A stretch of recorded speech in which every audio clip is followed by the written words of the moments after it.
We turn now to a remarkable conversation between two fascinating individual performers. Michael Phelps and Mike Krzyzewski are two of the most successful and highly decorated competitors in sports history. Phelps' achievements as an Olympian are unprecedented. He finished a career that spanned 5 Olympics with 28 medals and a record 23 gold medals. No one has won more college basketball games than Mike Krzyzewski, better known as Coach K. He has led Duke to 5 national championships. In August, he finished an 11-year run leading Team USA at the Rio Olympics, where he became the first national team head coach to win 3 gold medals. I recently sat down with Michael Phelps and Coach K in Chicago at the BDT Global Summit, and we talked about their Olympic memories, what it means to be the best at what you do, and the strategies they've utilized to achieve the remarkable performance. Here is that conversation. I'll start with you, Coach K. What's the X factor as you see it? Because you not only have it in your life, but you teach it and share it with thousands of young basketball players. You expect me to just give that to you right now? Yeah, I mean, I want to make my life better. How about right off the bat? He goes right for it. Right for the juggler. He went. I want to be better. Well, you know, Michael promised me he'd teach me how to swim. At least you can teach me how to. That's my X factor. Well, he has it, and you're in constant search for it. I think. Yeah, the great players and the great teams that I've had the honor of coaching, whether it be for the United States or Duke, it's much more than physical. And it basically is that they do not, that person or that team does not have a point of failure. They have interruptions, which knock them back, but they will never accept failure, in training, in competition, or whatever. So they're just woven a certain way where they see, in Michael's case, the gold, the NCAA, they see themselves being great. And sometimes in teaching that, you have to help them get over those points. But whether it's Grant Hill or LeBron James or Kobe Bryant or a number of guys that I've had to coach that have it, I think that's that. If I had to say one thing, certainly they're talented and all that, but it's that thing inside of them, and then sometimes you have to help them find that then gets them, and all of a sudden they go past the limit that they thought they had. It's like the buttons. Yeah, and then all of a sudden there's another button that they and I just want to tell all of you, it's really an honor for a coach to sit next to him. I've coached more great players because I've coached the U.S. team for 11 years than anyone in the history of the sport. And when you're around greatness, he is as great an athlete that has ever been placed on this planet, because he has done it not just for one period of time. It's crazy that he's done it for 5 Olympics. Really, in the history of sport in this entire world, I'm not just blowing smoke, and he's a Maryland fan too. He's got the X factor. He's got it. And the Olympics have been around a long, long time. And to have more than anybody in the long, long history of the Olympics says something important. Yeah. So what do you think it was? I mean, it's along the same lines as Coach said. I've been with my coach I competed with my coach for 20 years. And if you look at sports today, you don't find many athletes that are with a coach for that long. Yeah. I mean, you don't see it, right? Like, no. I mean, I was trying to think of another athlete who's been with a coach for that long, and Bob and I started at 11, and from 11 to about 18, he would say jump, I would say how high. When he first met me at 11, he told me in 4 years I can make the Olympic team. I stopped playing lacrosse, baseball, and soccer, focused on swimming. For some strange reason, I decided to trust him, and 4 years later, I made my first team. I was 5th, I didn't like it. 6 months later, I came back. I worked my tail off for those 6 months. I broke my first world record at 15. And kind of after that, we got to 18, we went to Michigan. We were at Michigan for 4 years. That's when I started realizing that I could talk back. I never had that before. So we kind of played with that a little bit, and I'll never forget, in 2006, he let me do it my way. And at the end of 2006, I was not the happiest camper. So 2007, 2008, we kind of changed it again, and those are, I can probably say today, those are the 2 best years I've had in my career, were 07 and 08. So I just started trusting him again. And of course we have our battles, but it all goes back to sort of, he's pressing my buttons. And we grew together as we both changed. Some of the obstacles that I went through in my life and the changes that I went through in my life, he had to change on sort of how he approached me and how we worked together. And I think that was something that I really saw over the last 2 years that made us work as well as we did. These last 2 years of my career, I couldn't have asked for a better finish. This is what I wanted in London. I wanted closure on the sport and closure on my career. And when I hung up my suit, I wanted to hang it up the way that I wanted to hang it up, not how I was like. In 2012, I felt like I just wanted to get through it. I didn't really care. Taking a year and a half, 2 years off, and kind of deciding things on my own, I think helped me learn a lot. And once I came back, I knew I had to do it a certain way, and I had to do it his way. Was he there for the struggles? Of course. He, growing up in a single-family home, I had a lot of father figures in my life who helped me through things, and he was one of them. But didn't see your own father much. I went through a phase where I, probably saw my father 5 times in 20 years, and that was a struggle for me. But now we are finally at the point where we are friends and we're building a friendship again. And I think, I'm so very thankful for, the things that have happened in my life that have brought me to the point where I am today, because this is how life should be. And you can build the relationship. It's amazing. It's amazing to have him not only a part of my life, but a part of my family's life as well. And he's able to see us, and get to know his grandson. After 2012, did you think you were going to come back in 2016? For him or no, you first. He should have come back. No, because I thought you said, this is it. One thing I'd like to say. We both said that. Yeah. For him to be with one coach that long that's incredible, because you're going through different stages. I coach 18-year-olds who become 22-year-olds, and when I started coaching the Olympic team 11 years ago, wow, it's different. And the thing that you had with your coach, and something that you all want to build all the time, is shared vision, where you have shared vision. And at times, like when you're 18 or something, he saw a vision for you that you couldn't see. Right. And that relationship, whether it be in business, family, or in coaching, is the thing I like the best. And then for me, it's not just a shared vision with a particular player, it's a shared vision with a group. And we try to manifest that in the Olympics a certain way, and I do it a little bit, not a little bit, a lot different way with my Duke team. But shared vision is a really important thing. It's it's built on trust. Yeah. So can I ask him a question? Yeah, of course you can. Did you ever not trust if they're good questions? Did you ever not trust your coach or question your trust? I guess when I started at 11, when he told me, when I'm an 11-year-old kid and he comes up to me and says, you could make the Olympic team in 4 years, obviously that's something a kid wants to hear. Yeah. So at that point I was like, okay, this guy says he can do it, I might as well trust him. And ever since then, I think I always had trust in him, and I think that's why I never left. Uh-huh. I knew that if I ever came back to swim, he was the only one that I was going to swim for. And obviously at times we butt heads, I threatened to leave, but we know that's never going to happen. But I think something that was really cool that you said, shared vision. I think that was something that he was probably getting me to see from the age of 11, where he was.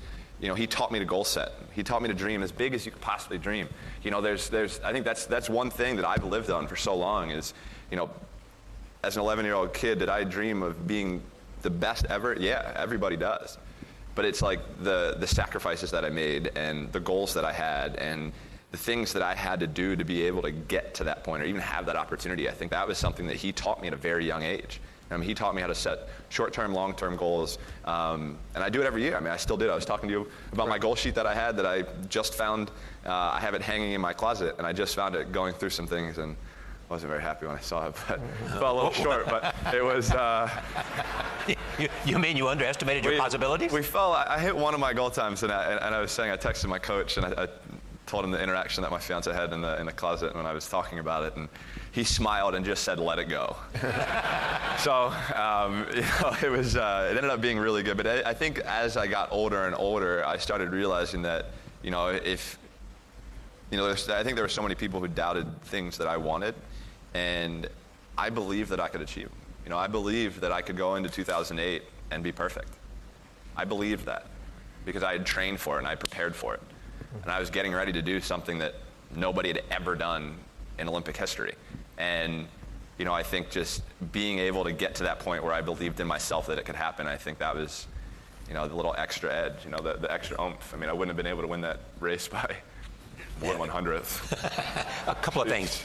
It was an important time in his life, too. Wasn't he making a decision as to whether to continue in swimming or something like that? He was about ready to leave, and then he sees somebody that he thinks has a potential to be an Olympic star. He did. He came to Baltimore he coached in Cincinnati. He came to Baltimore, and he was helping for the '96 Olympics, and that's when we started working together. And he saw something in me, and a passion and a drive that I had. And you know, I was a little kid that was in his group swimming with like 18-year-olds that would never let me go first. But by the end of the set, I was always leading the lane. Like, I was swimming through obstacles in the lane to try to make sure that I was ahead of these guys at the end of practice. But beyond focus and beyond the mental attitude, how much of it was your own physicality? How much of it that you had unique qualities as a swimmer? Broad shoulders, long arms, really long short arms. legs. It kind of works. I have a 30-inch. Yes, just see some of you guys looking. I have tiny legs. I have a 30-inch NC. I have very, very small legs. So I think my body proportionally was good for swimming. You know, you see a lot of people who are tall, but some of their structure is a little different. So it's, you know, my wingspan is 6'7", 6'8", and I'm 6'4". Charlie, if he had long legs, I would have recruited him. I'm scoping him out there. Yeah, it's a good thing you're swimming. You know, a key word, you asked about 12 and, you know, to do it till to 16. And one of the things that I think we have in common is continuity. You know, like, he had the continuity of having the same coach. With the U.S. team, and so much is what you all do, you're big on culture, right? You know, the culture that you have and in the continuity of that. And when we took over in 2005 with the U.S. team, there was no culture. It was more of an arrogance that we could just win by putting 12 guys out there, and we were not winning. And so over this last decade, we developed a culture, not just me, but the players and everyone. And so I didn't want to give up on the continuity. We built something really good, and I wanted to take it another 4 years. But in saying that, like, I'm a West Pointer. I was an Army officer. The best coach in the pros is a guy named Greg Popovich. He and I are really good friends. He's going to take over, and he's an Air Force Academy graduate. So this summer, he spent a week with us in training when we were training our Olympic team to learn about how we do culture, and we became very close. And we look at it as, like, I was in command for the last decade. Now he's taking over command, and in the military, we want the next guy to do better. You know, and then he'll want the next guy to do better. And that's what we're trying to establish with USA Basketball. And he's great, and I'll try to help him a little. Well, but you are going to try that. By Jerry Colangelo, who brought you in, I think wants you to come and stay there and kind of be involved in the process, and also says he wants you to take over his job. Yeah, well, I wouldn't take over his job, because he has to raise money. And no, he raises, you know, I don't know how they do it in basketball. Like, they don't get any money. You have to get into marketing agreements and things like that to support the sport at all levels, the juniors, 17s, 16s, and all that. And he's masterful at that. I don't do that. I know. But you are going to stay with it. Yeah, but I'll schlep. Right. You know, I'll do whatever they need me to do. What's the difference in coaching pros and coaching college kids? Men and boys who will become men. And I call it,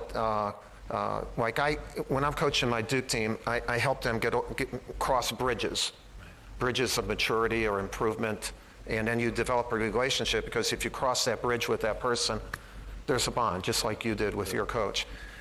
In the pros, they've already crossed a lot of bridges. They crossed some bridges that I probably wouldn't want to cross with them, you know, and but they, believe me, or couldn't cross with them. Let's put it that way.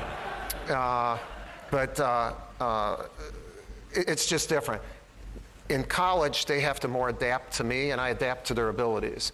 In the pros, we adapt to each other, and we try to figure out a way where we all own it. I'm sure that you all are trying to figure that out with the younger generation, is how do they own it?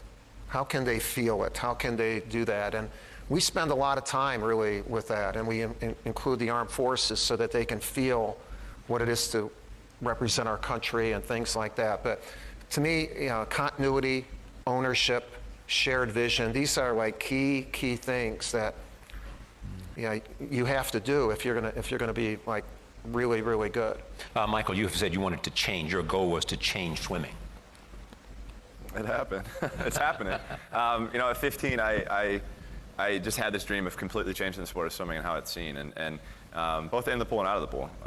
You know, I thought that, you know, at that point that I wanted the sport to have more attention, because I think as a national team, we're probably the most dominating national team in the world.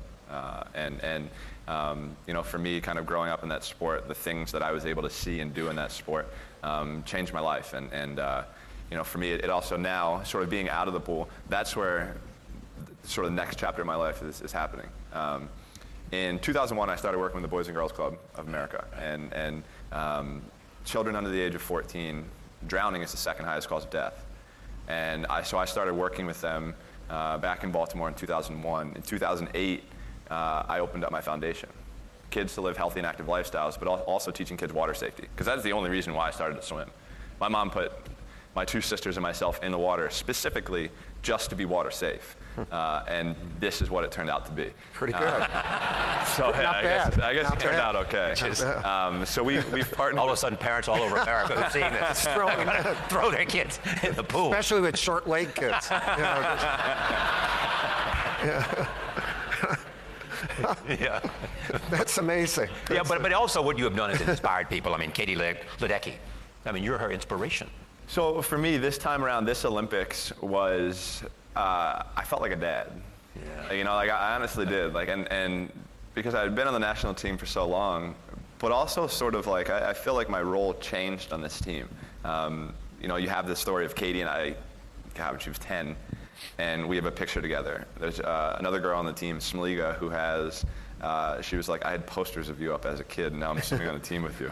Yeah. Ryan Murphy, the same thing. So, you know, you had a couple of these kids that had pictures that they got as a kid. And for me, it was cool just being able to see them and watching them grow up into the people who they are now. Because, you know, for me, I am retired, and I am technically not retired, but I'm retiring soon. I haven't signed the papers. But I'm retiring, so it's nice for me to be able to see the younger generation kind of taking over. And you know, I always think back to also the first gold medalist, I guess the second night for me was the 4x100 free relay. And being able to swim with two rookies. I'll never forget this moment forever. We're on the podium listening right before the national anthem starts. And the two rookies are in the middle, and they didn't really know what to do. So I kind of said to them, I was like, guys, you're allowed to smile, you're allowed to sing, and if you want to cry, just cry. Yeah. And about I would say probably halfway into the song, like, I hear just somebody crying out of the corner, like out of the side of my ear, and I look over, and Ryan Held literally just let everything go. That's great. And I think that was such a cool moment for me, because to be able to represent your country at that level is the greatest thing in the world. You know, for me, that's one of the biggest things that I will miss. You know, for retiring from the sport, being able to wear the stars and stripes and represent your country like that has been the greatest part of my career, and these guys are taking over, and it's such an honor to see. You have said before you were retiring. Yeah, I've said it again. I'll say it again, and I mean it this time. I have a beautiful baby boy and a family that we are starting with Nicole and Boomer, and I'm ready. And I think this time I'm actually ready. I think in 12 I kind of forced it, and you know, like I said before, I was able to finish my career exactly how I wanted to, and I think by winning the 200-meter butterfly. That was, oh my gosh. When I saw Chad shadowboxing next to me in the ready room, you know, I was kind of like, what the hell is going on? But I wanted that race really bad after he beat me in 12, and being able to come back and take that race and win a couple more. You know, I don't know if I'll ever wrap my head around 28 Olympic medals, 23 gold. Like, honestly, I just started wrapping my head around 8 from Beijing. Yeah. You know, this started with a dream of winning 1 Olympic medal. And I had that first one in 2004. I'll never forget that one. But being able to have this it almost doesn't seem real. It seems like a dream. It isn't. Yeah. Mike. It is. No, that's why he's the best ever. I'm telling you, like that's crazy. But talk about two things. One, I mean, he talked about pride in America, but the idea of pride is a positive quality. Mm-hmm. You know, a sense that I'm doing this for something beyond myself. Mm-hmm. Right. Well, what we try to do with the Olympic team is, each of these guys are Knicks, Lakers, Cavs, or whatever, and they're proud to be a part of that. And so, who are the proudest Americans? To me, it's our military, and because they not only protect and serve us, they put their lives on the line, and so we incorporate that. It's important for each of our guys to hear and see. But the most important thing is for them to feel. And if you feel, then you get it in here and then you own it. And so we do Wounded Warriors come and visit with them. We'll go to Arlington Cemetery. Marty Dempsey, who just retired as chair of the Joint Chiefs, a good friend, he spoke. And we actually joined with the NBA to help a group called TAPS, Tragedy Assistant Protection for Survivors. It's not funded by the government, but families that have lost a brother, a sister, a mother, a father. And in each of the cities that we played exhibitions, when we did the national anthem, a TAPS kid was with us. And then in Chicago, we had a ceremony in practice privately where about 70 of them were there, and a number of them lined up at half court, and then our whole team and coaching staff did, and they had buttons with the picture of the person who was killed, and they gave us their buttons. Both of you have experienced failure in terms of you having injury in your back and going through a very rough patch. The same thing for you. Tell me about that. What is the lessons to be learned from that struggle and the sense of recognizing that you are not all powerful? Yeah. For me to become the person who I am today, I found myself in the darkest possible place that any human being could go. And that was the worst 3-4 days of my life. Sort of not really wanting to be here anymore. That's where it really got to. And for me to get to that point, it's like a downward spiral staircase, just express elevator straight down. And I put myself in that. And for me being there and being able to come out how I did, learning a lot about myself, learning a lot about how I work. And for me, there were so many things that I didn't want to let out. And when I went through my struggles, I literally came and I just said, you know what, I was like, everyone's going to see the real Michael Phelps, who I really am. And that was the coolest thing for me, to be able to just be myself and not worry about if I'm going to get judged this, that, or the other. Just be exactly who I am. And it was the hardest thing in my life, but you know what, honestly, I've had some ups and downs throughout my whole entire career. And if you asked me today if I would change it, I wouldn't. You learn from it. Yeah, and one thing, thankfully, nobody got hurt in any situation, but I'm able to be the person who I am today. And for that, I have better relationships, I have better friendships. Everything is honestly, it's 10 times better. I'm happy almost every day, and it's just great. Being able to, for me, being able to see my baby boy every morning is amazing, and just being able to travel and just enjoy myself. Life today is how I wish life was for my whole life. Mike? Yeah, well, I think we all have times where you're down, whether it be physically, emotionally, mentally. And I go back to being a cadet at West Point, and a number of things I learned, but the two most important things I learned was failure was never a destination, and that you're never going to do it alone. And so you want to be on teams. You want to be with good people. And during those times, I don't know who did it for you, but the couple times where I was really down, I had somebody strong enough to be able to tell me the truth.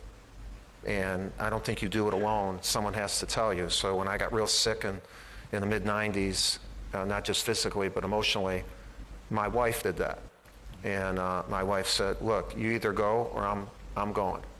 So I went. And if she didn't do that, again, we've been married 47 years. It's not like we had problems marriage, but at that point, someone has to be strong for you, because apparently you can't be strong for you. And so I tell my guys all the time, be with good people, man. Because somewhere along the line, you're going to be better by being with them. And in those times, that's what happened. Whether my wife, my family, I have 3 beautiful daughters who will tell me the truth. Not beautiful all the times when they tell me that, but they will tell me. But I think that's also something that's so true. Like, I always felt like I could do anything on my own, and it's almost like at that point I guess I had to learn that it was okay to ask for help when you needed it. And I think once I learned that, I was like, wow, this is how life is. This is great. You can admit that you're vulnerable. But that was just the greatest thing, like being able to say, to pick up the phone and call somebody and not feel bad asking for help. Because what's the worst they could say? Sorry, I can't help you right now. Okay. Which they won't. Yeah, so it's like I think that was something that was really awesome to learn as well. It's a great point. What are your goals now? I think that's also one thing that I'm excited for now, because I always go back to 4 years ago. Like, I wasn't ready to move forward, and for me, continuing to change the sport, even though I'm not in the pool, how I can do that are ways that we are figuring out. But my biggest thing is, if you put me, I want to work more with children. That's something that if you put me, no matter what kind of mood I'm in, no matter how many hours of sleep I've had, no matter what, you put me with a group of kids, you're going to see the real me. You're going to see a genuine me. And that is where I plan on doing all of my work. Mike, what's the hardest thing about winning 5 NCAA championships? Well, I think the hardest thing is all you need is one hiccup. When we coach in the Olympics, we have to teach the pro guys that it's one and done, because usually they're in a 7-game series. Yeah. So once we get to the medal round, look, you don't you don't have a do-over. No. But they're in a thing where they do have do-overs. They can look bad in the 2nd game of the series, so how do we be really good all the time? And I think a huge thing for me is we have different teams. Like, I have a different team every year because of one and done. In our sport, in college, a kid could leave after 1 year to go pro. And so we have to continue to teach our culture. We used to have juniors and seniors teaching it. I do have that this year, which I think we're going to be really good. And a big part of it is I have that secure upper class leadership. But how do we maintain the culture of going after the national championship? And that's what we've tried to build at Duke. We've done it with the Olympic team. And culture takes over a lot of times in competition.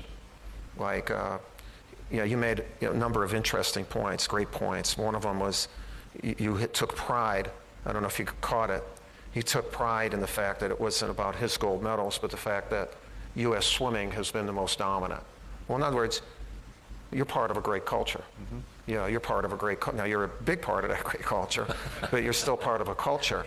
And so when you go out there, you're not just competing for you're competing for that culture. And if we can get that, we have a better chance of winning. And that's what I was thinking about the equivalency for people in this audience of doing what both of you have, but especially Michael, because of the Olympics, have been with us for a long time. I mean, what is the equivalent for what Michael has done in corporate America or in the world of Wall Street and finance?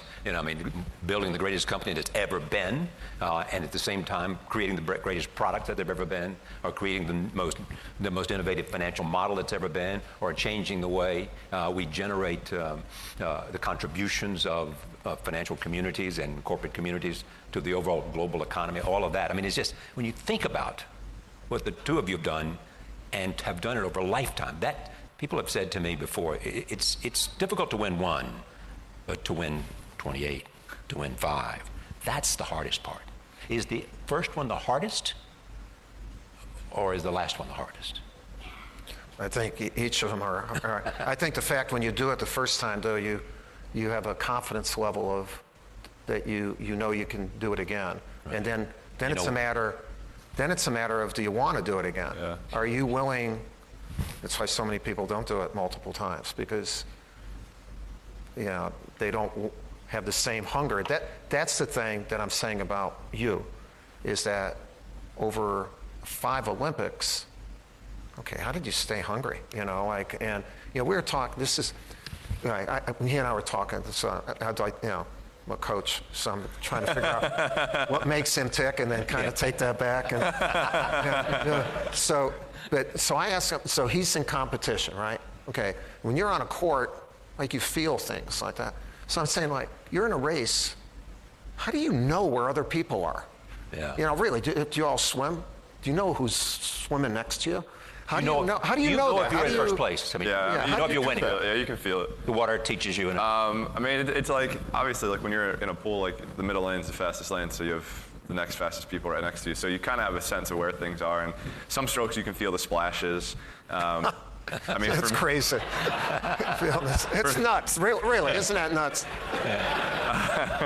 He's feeling the splashes while doing world records, crazy. you know. But you see people underwater, so it's like I just have a sense of kind of where things are, and I know that. But I think the biggest thing is like I know if I'm prepared, nothing else matters. Yeah. Like if I've done the work, I know whatever happens is like I'm going to. Well, 100% of the time, are you prepared? No. And if you're not prepared, why not? Let's say this way. I'll put you this. In 2008, I was probably not working at 100%. Yeah. I was not at 100% in 2008. I probably won those 8 gold medals on about 80%. Wow. I broke my wrist 6 months before Olympic trials. So I was literally in a cast 2 days after I broke it, and we had to try to figure out how I was able to get pressure back on this hand. Yeah. And that was right before trials. So then I had to do it again at the Olympics. So, I mean, I think this time in 2016 was probably the first time where I've gone into an Olympics completely giving 100%, being at every workout, sleeping the right amount, doing the right things away from the pool. Like a couple of coaches always say, nothing good happens after midnight. I'm in bed before midnight. Mm-hmm. Yeah. So, you know, like all of those things I did before going into this Olympics because I knew I had to do it the exact way, no other way. And can you teach that to young men and young women, or does it have to be born with that?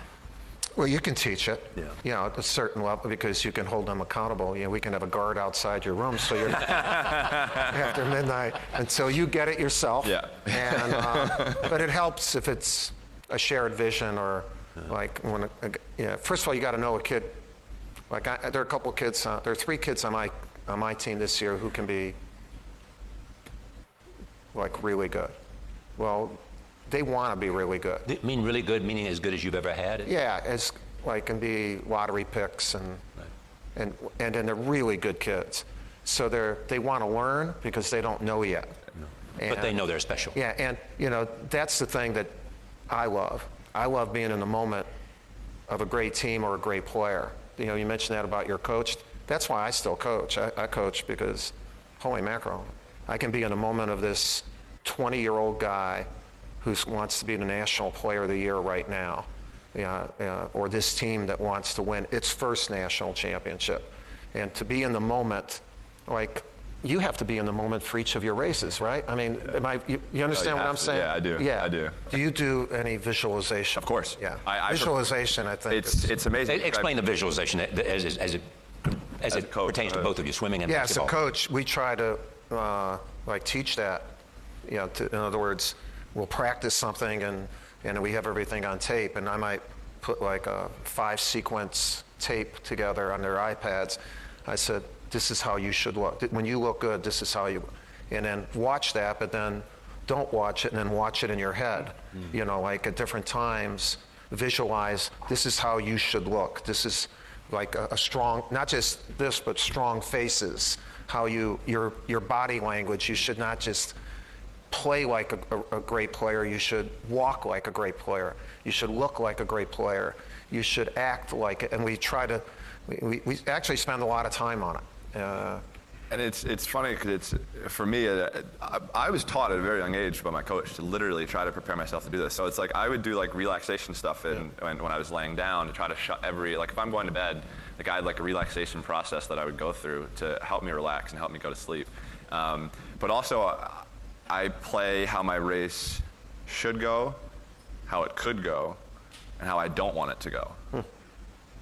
So whatever happens, I'm prepared for it. You know, say I go out and my suit my suit rips or my suit doesn't, like the tie snaps. Like, okay, well, I know I have X amount of time to get it off and get a new one back on. And so I'm not freaking out and not just emotionally having like a breakdown. So I think that's if you have, you know, obviously, and I think Coach sees it too, it's like if you have the combination of mental, physical, emotional toughness, if you have every one of those, that's what makes you great. On behalf of this audience, our great thanks to 2 great champions, Michael Phelps and Mike Krzyzewski.